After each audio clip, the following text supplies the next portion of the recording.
तो होता है। आप अपने आप को बदल सकते हैं अगर आपके अंदर क्षमता है तो। किसी की सहारे की जरूरत नहीं है, किसी की सहारे की इस धरती पे जरूरत नहीं है। अगर आपके अंदर हौसला हो, आपके अंदर पावर है कुछ कर जाने की, तो इस धरती पे हर आदमी एक एकलव्य है। गुरु की जरूरत नहीं है। एकलव्य ऐसा आदमी था कि मूर्ति का पूजा कर कर और दुनिया का सबसे बड़ा धनुधारी बन गया। कोई जरूरी नहीं है, रामायण पढ़ने से कोई विद्वान नहीं होता है। अगर चलाना है तो राम की परिभाषा को चलाइए। राम ने जब बन गए तो श्री राम थे वो, लेकिन जब लंका से वापस अयोध्या लौटे तो मर्यादा पुरुषोत्तम श्री राम कहलाए। उसका रीजन यही था कि उन्होंने कभी बड़े लोगों का साथ नहीं लिया। उन्होंने सुग्रीव को अपनाया, शिवरी का जूठा बैर खाया, नल और नील को अपनाया। बाली बहुत बलशाली था। रावण को 6 महीने कांख में दाब कर और पूरे लंका को घुमा दिया था। 6 महीने तक कांख में दाब कर रावण को घुमाया था बाली। तो समस्या वो नहीं है। आप दलितों को लेकर चलिए, कमजोर वर्ग के लोगों को चलिए। हम करते क्या है, अगर एक ड्राइवर को मार्केट भेजना है तो उसको 25 बार समझाते हैं, यहाँ से राइट लेना, राइट से लेफ्ट लेना। उसके ऊपर छोड़कर तो देखिए। जिस दिन उसके ऊपर विश्वास करना सीखिएगा ना, आपका करता धरता भी आप ही की तरह तेज हो जाएगा और फिर उसको समझाने की जरूरत नहीं पड़ेगी। ये होता है। जब नल नील और सारे बानर समाज के लोग जब पत्थर फेंकते थे समुद्र में तो पत्थर तैरता था, तैरने लगता था। लेकिन जब राम जी एक पत्थर उठाकर समुद्र में फेंके तो वो पत्थर डूब गया। तो फिर राम जी ने हनुमान से पूछा कि हनुमान ये बताओ कि सब फेंक रहे हैं तो पत्थर ये तैर रहा है, लेकिन मैं फेंक रहा हूं तो ये डूब क्यों गया?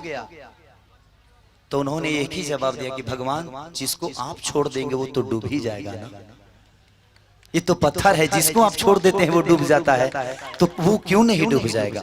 तो उन्होंने दलितों को लेकर चला, कमजोर वर्ग के लोगों को चले, इसलिए यहां से वो राम बनकर गए थे। लेकिन जब लौटे तो मर्यादा पुरुषोत्तम श्री राम कहलाए। तो ये होता है। तो जीवन में कमजोर वर्ग के लोगों को लेकर चलिएगा। किसी अमीर के घर पे जाइएगा ना तो पानी पिलाने में 1.5 घंटा लगता है भाई, वो पानी लाने में 1.5 घंटा लाएगा। लेकिन किसी गरीब के घर पे जाइएगा तो बासी रोटी ही लेकर आएगा, भैया 2 रोटी खा लीजिए, आप बहुत भूखे होंगे। तो ये होती है गरीबी। गरीबी में सिर्फ मोहब्बत मिलती है, गरीबी में सम्मान मिलता है, गरीबी में वो पावर है कि गरीब के घर पे जाने के बाद लगता है कि मैं अपने घर पे हूं, लेकिन अमीर के घर पर जाने के बाद लगता है कि किसी होटल में आ गया हूं मैं। ये होता है। तो गरीबों को लेकर चलिए, गरीबों को अनादर कभी मत करिए, उसका आदर करिए, उसका सम्मान करिए। अगर आपके पास 10 रुपये बचते हैं तो किसी गरीब को खिला दीजिए। जीवन में वो 10 रुपया कभी आपको 10 करोड़ कमाएगा। इसीलिए मैं गरीबों का मदद करता हूँ, हम दर्दों का हमदर्द बनता हूँ। जिसको दर्द होता है उसका मरहम बन के उसके पट्टी बन जाता हूँ और उसके जीवन में साथ चलता हूँ। और हमेशा चलना सीखिए आप लोग।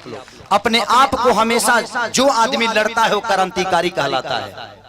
हम एक नेता का झंडा लेकर अपने सर पे बांध लेते हैं कि ये हमारे जात का आदमी है। किसी दिन आप भी जिस दिन खुद का झंडा बनाकर खड़ा होइएगा ना, तो लड़ना है तो क्रांतिकारी बन के लड़िए। किसी का झंडा लेकर घूमने की जरूरत नहीं है। आप कमाइएगा तो ही खाइएगा। आज चुनाव है, सब आदमी अपना अपना झंडा देकर आपको बुर्बक बना के कौन विकास करता है? कोई नहीं। जब आप कमाइएगा तभी ना खाइएगा जी। तो जब कमाइएगा तभी खाइएगा, तो हम किसी के पीछे भागेंगे क्यों? हम खुद का साम्राज्य खड़ा करेंगे, हमारा खुद का झंडा होगा। हम रहते अपने घर में हैं तो किसी दूसरे के लिए सर कटाने की कोई जरूरत नहीं है। आपके पीछे आपका परिवार है, आपका बच्चा है, आपका भविष्य है, आपकी जीवन है। उसको संवारिए और उसको संवारने में लगाइए। जातिवाद मत करिए। किसी भी जात का आदमी हो, इंसान तो है ना। तो ये हमेशा करिए, गरीबों का मदद करिए, किसी का बुरा मत चाहिए। रोड पे चलने वाली हर उस लड़की को बहन के रूप में देखिएगा ना, तो शायद आपके भी बहन को कोई देखेगा तो आपके नजरिए के हिसाब से उसको भी देखेगा। तो रोड पे चलने वाली हर उस लड़की को बहन के स्वरूप मानिए। हो सकता है जो किसी दिन वो बहन आपकी मान सम्मान को बचा ले। Love you. एक हनुमान जी की बात है तो एक लास्ट, मुखिया जी का लास्ट फरमाइश।